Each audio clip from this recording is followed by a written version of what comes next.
What's up, you guys? My name is Justin, forever self-employed. In today's video, we're going to be doing a house wash. So I actually got Mr. Billy here to help me today. They're going to give me a little bit of a referral fee on it. I'm going to get some footage for you guys. We're going to do a little job recap on it. So with that being said, let's go ahead and get this house clean.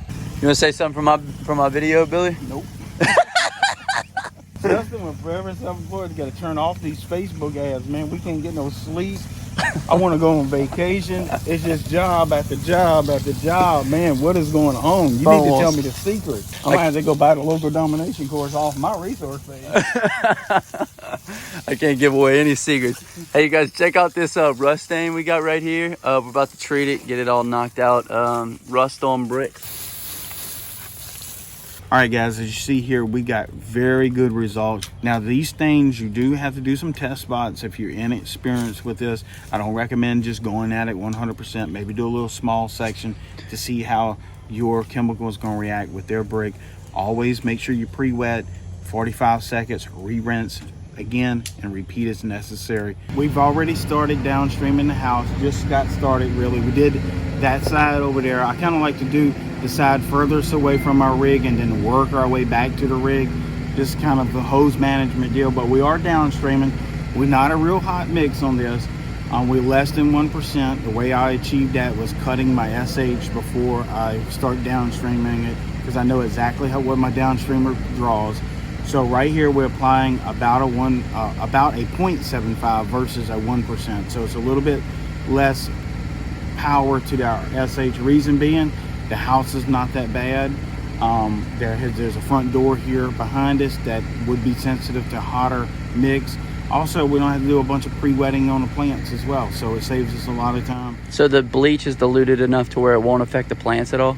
The bleach is diluted at that 0.75 range. You pretty much can't hurt the plants. There are some very specific plants that would be sensitive to that. I understand that hibiscus plants are a little sensitive to any SH whatsoever.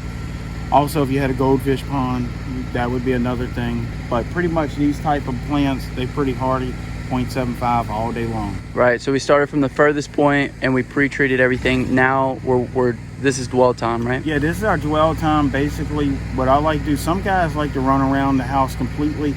I particularly don't buy into that because my SH could be drying in the back and I don't have eyes on it watching it.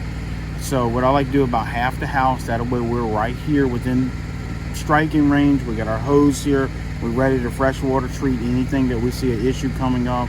So we do a half the house. We start from further and then we kind of work our way back to the trailer, and then we'll go around the other side of the house at that point. So it's just my particular way. After doing well over 12 to 15,000 houses in my career, it's kind of how I do it. Everybody's kind of got their own little technique, but this seems to work best for us. This is a propane tank. It's full of mold, mildew, and algae. A couple things going on here. This tank may not be in use anymore, but it's here on their property and it looks awful. So that's why we're going to clean it today. Even if it was in use, we still can clean it. The process that we use is completely safe to use around these fuel tanks. I'm going to brush this down. Doesn't have to be anything perfect. Just splash a little on it.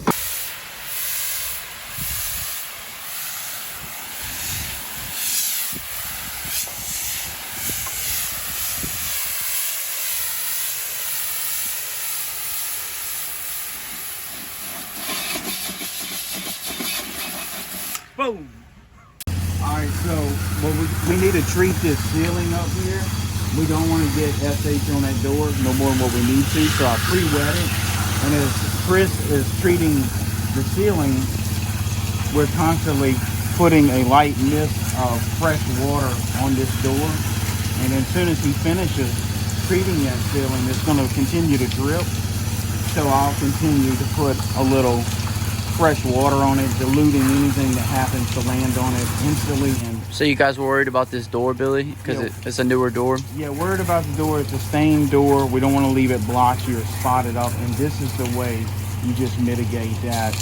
Pre-wet it, treat your area. If you got another guy with you, he can constantly put a little light mist on it. Makes it much more quicker and reduces any risk of blotching. This is a low risk application at this point. Using a 0.75 and pre-wetting your door, you should be fine. All right, guys, what you see here, Chris is hitting a few other spots. We did our first treatment with that 0.75% sodium hypochlorite. One thing about using that solution that's kind of dialed down a little bit, you do save a lot of time on pre-wetting. You run less risk of hurting plants and other fragile things. But sometimes you do got to go back over and hit it again, spray it one more time with that soap solution just to make sure everything's nice and tight, and then we're going to go back and rinse. But this is a real safe way of washing the house with very low risk. Some of the spots on the columns, Billy, are like seem like they're really heavy. Would you guys have to dial up the mix if you couldn't get them with some of the heavy spots? No, probably not. Usually what we do, if there's a really heavy spot, sometimes we'll take a brush and agitate it a little bit just to kind of break it up, and then it'll rinse off with a ball valve or a real low pressure application. A lot of times, once you put your sodium hypochlorite solution on it, even if it's still green, it's been emulsified, and that biocide's acting on those protein cells in the algae, and they're starting to release off the surface. So even though they look horrible, a lot of times just a water hose pressure will take them right off after treatment. Hey, if you guys are enjoying the video, give it a thumbs up for us, as well as if you're interested in getting an insurance quote, check the links below. And if you need a way to keep track of customers, give invoices, and collect payments, check out the links below. I got a free CRM trial in there for you guys. All right, guys, as you see, Chris right here is power rinsing this house. I'm going to explain it to you in a second. So we have treated this house twice with a very low sodium hypochlorite solution, about a 0.75. The reason being, we kind of been in a drought here for about the last 8 to 10 days.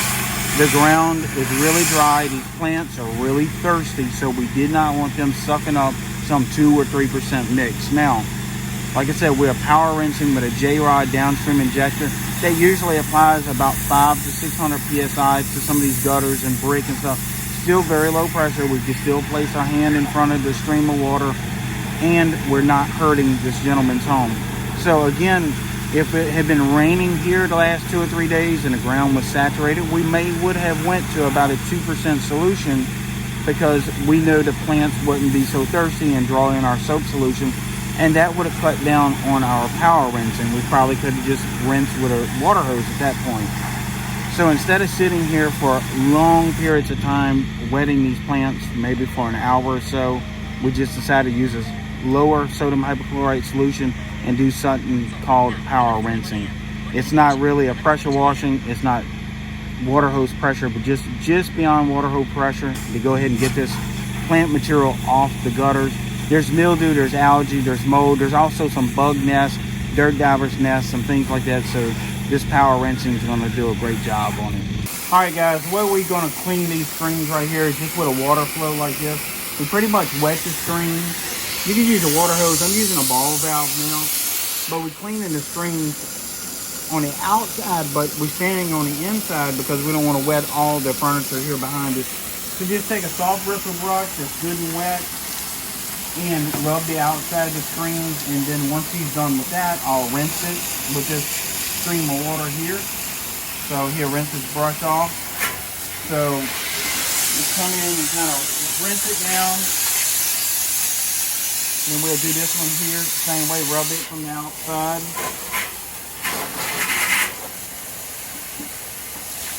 Now, if we did it the other way, of course, we would wet all the furniture, build up a water flow in here. The only thing you do want to be careful with, a couple things, you don't want to scrub the screens really hard and push it in and make it sag, basically re-stretch it in this way. And also, if you're using a water flow like this, you want to watch that pressure, that burst pressure. This is not too bad, so you definitely don't want to bring a pressure washer in here with a pressure tip. So he's got that one done. Got a couple more, we'll work our way down. All right, now rinse this.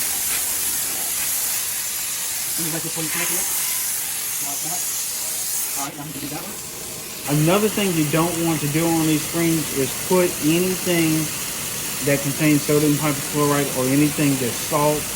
These screens are made out of like an iron material, and you would rust those screens out immediately. So we like to clean them with fresh water if possible.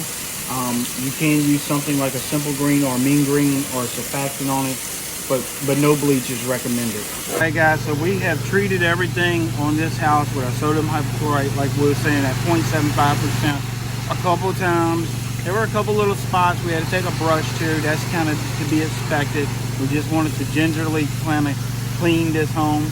So we're doing our little power rinsing right now. The screens over there behind it, we're going to kind of rinse those off just with some open flow water and just kind of make sure everything's nice and clean and crisp before we collect our check. And so Chris will be doing this another 15-20 minutes and it'll be a wrap. Absolutely. All right, so Billy, what do you want the word of the day to be? This is for Justin. The word of the day is going to be Facebook, because this is how he landed this job. Exactly. Facebook ad strategy. I keep telling me you got to turn it off. I got to have a vacation sooner or later.